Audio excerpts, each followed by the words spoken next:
Vous allez bien, on se retrouve pour la partie exercice sur les 50% de Fibonacci. Donc là on se retrouve en daily, d'accord? Et sur cette partie d'exercice, on va voir ensemble tout ce qu'on a étudié dans les dernières vidéos, que ce soit les contextes de marché, et donc on va tout pouvoir imbriquer en fait finalement dans ce type d'exercice. On va pouvoir parler le même langage, d'accord? Donc on va directement démarrer. Ici déjà, globalement, vous êtes d'accord avec moi que on a eu une zone, alors hop, j'ai enlevé le mot d'aimant, on a eu une zone ici de consolidation, en rouge, donc là je suis en daily, je suis en daily, et à ce niveau-là on voit que le prix est parti de manière assez violente à l'achat. Ici selon vous, quand le prix va pouvoir partir ici à la vente, donc là on va attendre un nouveau plus bas, évidemment dans cette zone, je parle, on va attendre la création d'un nouveau plus bas, je vais tracer mon Fibonacci, donc là on va attendre que le prix revienne sur les 50%. Donc là, la première chose évidemment que vous avez à faire, c'est quoi? C'est en 1, forcément, vous attendez que le prix retourne sur les 50%. Donc ça c'est la première chose. Et de 2, eh bien ça va être chercher des nouvelles opportunités de vente ou d'achat sur cette zone, sur la zone des 50%. Donc ça voilà, c'est la piqûre de rappel, on l'a vu ensemble dans la partie théorique ainsi que pratique. Ici on a une consolidation. Pour ma part ici je m'attends à ce que le prix retrace un minimum, puisque là on voit qu'il est overextended. Je m'attends à ce qu'il revienne dans le sens inverse. Ok, très bien. On continue, donc là je suis en daily, boum, là qu'est-ce que le prix va faire? Il va revenir sur les 50%. Ici, est-ce qu'on serait plutôt vendeur ou acheteur?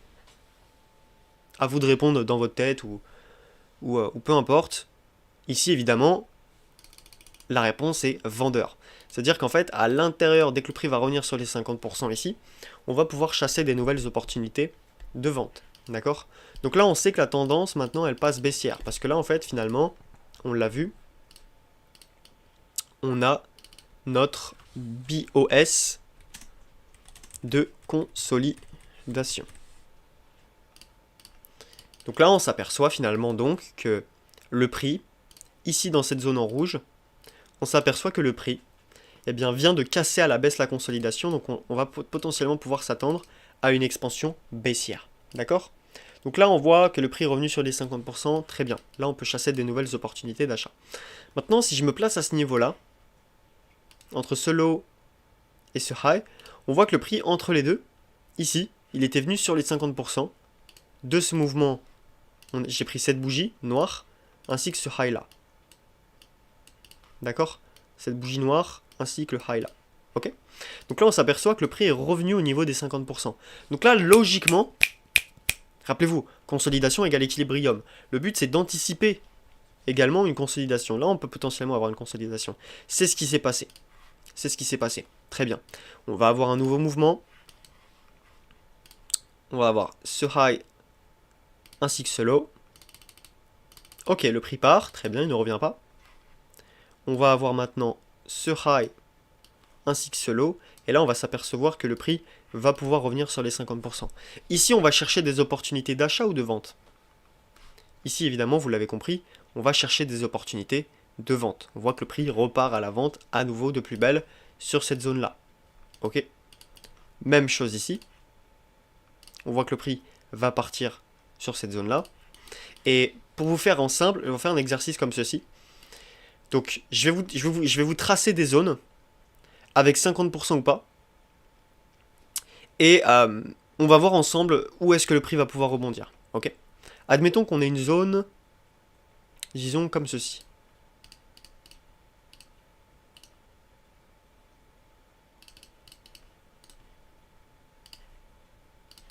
Ici, on s'attend à ce que le prix parte à la vente. Ici, il parte à la vente. Ou qu'il parte à l'achat. Qu'est-ce qui se passe ici? Réfléchissez par vous-même, étudiez la chose. Évidemment, dans la logique des choses, là sur le schéma que je vous ai tracé, dans la logique des choses, on s'attend à ce que le prix parte à la baisse. Pourquoi? Parce qu'en fait, on s'aperçoit que déjà la tendance, elle est baissière. D'accord? La tendance est baissière sur cette zone-là. Et de 2, le prix revient sur les 50% de où? De ce mouvement, ainsi que de ce high et ce low. Donc là, on peut s'attendre à un nouveau mouvement baissier. D'accord? On va continuer sur les graphiques. C'est un exemple pour vraiment vous montrer comment ça fonctionne.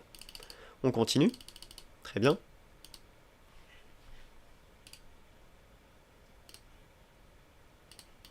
Top.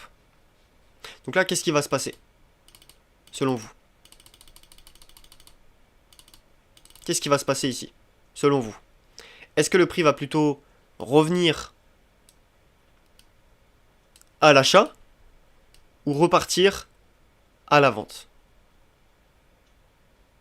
Je vous laisse 2 minutes pour étudier un petit peu la chose, le contexte de marché, si on a pris des liquidités plus bas, est-ce que les 50% sont valides ou pas? On se retrouve pour la correction, évidemment, ici on s'aperçoit que on pourrait chercher des ventes. Pourquoi? Parce que le prix revient au niveau des 50%, ok? Et ensuite on va pouvoir chuter. Et si on prend même ce mouvement, tout entier, juste là, on va s'apercevoir de mieux, on va s'apercevoir que là le prix va être entre ce high et ce low, va revenir au niveau des 50 et va pouvoir de nouveau partir à la baisse. Et vous voyez en fait que c'est extrêmement précis. Le prix s'arrête pile poil sur les 50 et ensuite il part. Il part à la vente. Ok, il part à la vente chercher quoi? Il part à la vente chercher ce low.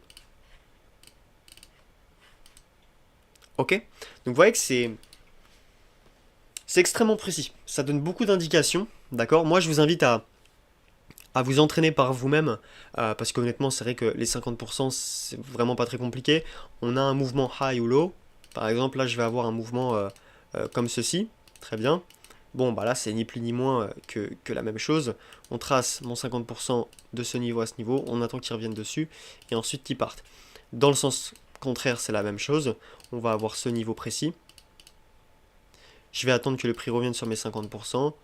Pour ensuite repartir ici à la vente. C'est exactement la même chose partout. Moi, ce que je vous invite vraiment à faire pour comprendre la chose, c'est le backtester par vous-même, et bien sur les marchés, backtester par vous-même. Aller en daily, ce que vous faites, c'est aller en daily, et ensuite directement, ce que vous pouvez faire, c'est essayer de trouver des zones intéressantes sur du daily en lower time frame. D'accord? Comme on a vu bien dans la première partie. Par exemple, ici, entre ce low et ce high, très bien, entre ce low là en rouge et ce high là en rouge, on s'aperçoit que là le prix va revenir pile poil sur les 50%. Et là je suis en daily. Donc sur de la lower time frame, autant pour moi, si là je descends par exemple, je vais aller mettre le mode replay, je vais aller sur du H4, ok, sur du H4, je peux m'attendre à un retournement ici, d'accord, ou même sur du H1 si j'en ai la possibilité, très bien. Donc là, on voit que les 50% sont à ce niveau-là, la trend, ici, au milieu.